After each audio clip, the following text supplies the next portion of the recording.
બગદાણામાં સરપંચ પ્રતિનિધિ નવનીતભાઈ બાળધિયા પર જીવલેણ હુમલા સંદર્ભે ગારિયાધાર સમસ્ત યુવા કોળી સમાજ વિકાસ ટ્રસ્ટ દ્વારા મામલતદારને આવેદનપત્ર આપી રજૂઆત કરવામાં આવી। મહુવા તાલુકાના બગદાણા ગામના સરપંચ પ્રતિનિધિ તથા કોળી સમાજના આગેવાન નવનીતભાઈ બાળધિયા પર થયેલ જીવલેણ હુમલાની ઘટનાએ સમગ્ર વિસ્તારમાં ભારે ચકચાર જગાવી છે।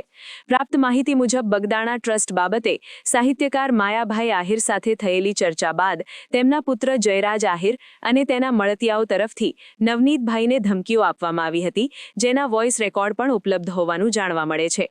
ઘટનાના દિવસે બગદાણા ગામ નજીક નવનીતભાઈ બાળધિયાનું ટ્રેક્ટર અટકાવી અસામાજિક તત્વોએ તેમને બોલાવી અશ્લીલ ગાળો આપી અમાનવીય રીતે માર માર્યો।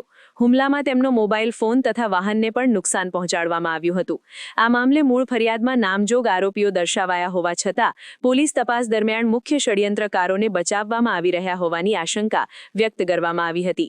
ત્યારે સમસ્ત યુવા સમાજ વિકાસ ટ્રસ્ટ ગારિયાધારે આ જઘન્ય ઘટનાની કડક શબ્દોમાં નિંદા કરી છે અને સમગ્ર મામલે નિષ્પક્ષ તથા ઉચ્ચ સ્તરીય તપાસની માંગ કરવામાં આવી છે।